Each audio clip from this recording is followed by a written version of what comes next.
Tonight, we had decided to talk about creation, but our management has not been able to provide me with a chalk and with a blackboard. So, I don't know. I'll try to explain it without drawing. It's a very difficult subject, and I'll try to make it intelligible. But I would request you to pay full attention for such a difficult subject like creation.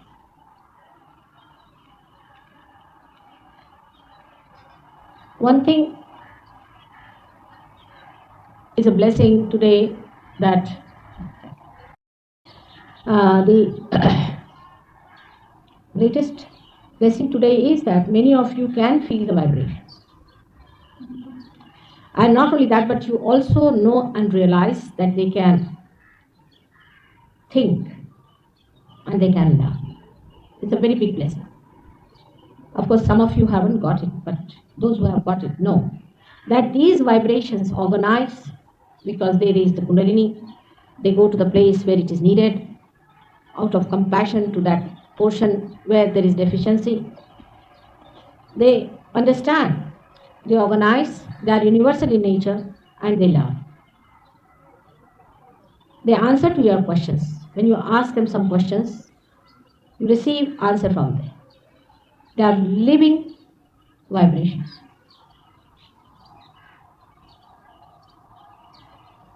These vibrations are from the divine. This divine is called as Brahma, Brahma Tattva, principle of divine.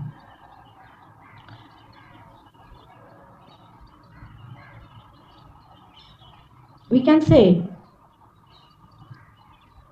that the process of creation is an eternal process. Means a seed becomes a tree, and the tree becomes a seed, and the seed becomes a tree. It goes on and on. It's eternal. So it cannot have a starting point, and it cannot have an ending point. It goes on and on and on. That's why it can have different states of existence. You can say state of being. So the first, just the being, is Brahma, where nothing exists. We say nothing. When we say nothing, it is a relative word. Because we do not exist. So we say nothing exists. It's a relative word. When we are not existing, for us everything is nothing. There is something, but that is not ourselves. And that's why we say it is nothing.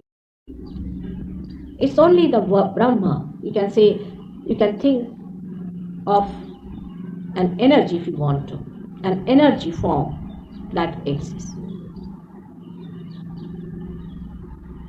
But the energy accumulates at a point and forms a nucleus. The energy that thinks, energy that is distributed, accumulates at a point, concentrates on a point, you can say. And this point is the point we call as Sadashiva.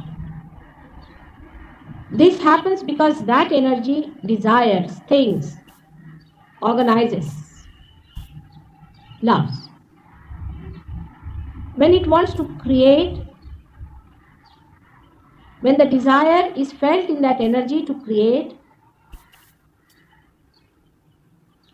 at that time, a nucleus is created. This nucleus we call as Sadashiva.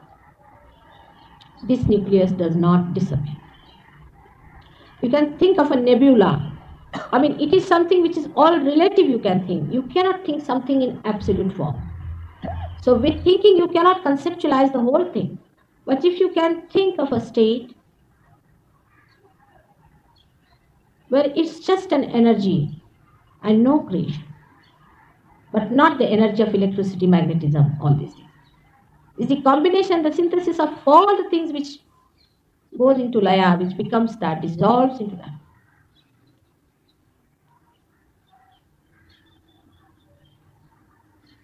It coagulates, say, at a point.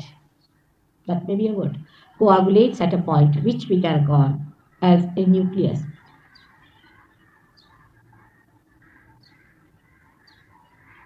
This point we call as Sadashiva. This Sadashiva is the Ishvara, is the God Almighty.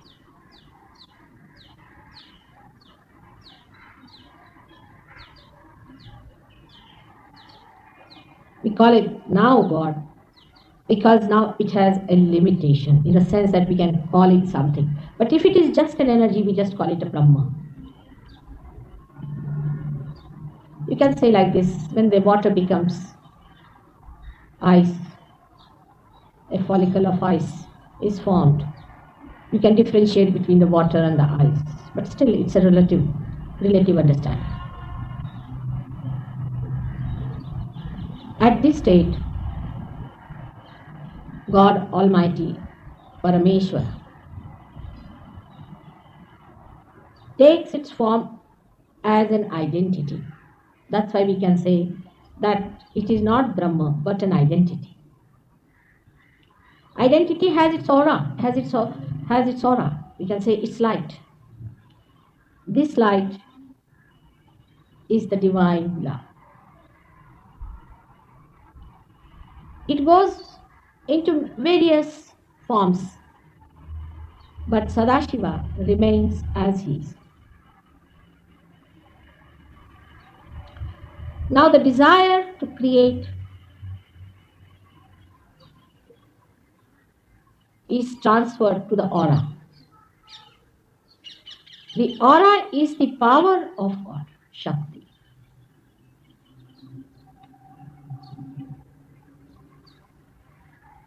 Ishvara has certain things beyond him also and before him. God Almighty has something beyond him that he cannot control. One, he cannot control his eternal nature. It is his nature to be eternal. He cannot stop it. He will go on changing his form. It is his nature. It is his svabhava. He cannot change his eternal nature. He will be eternally. Eternity is his temperament, his nature. He cannot overcome that.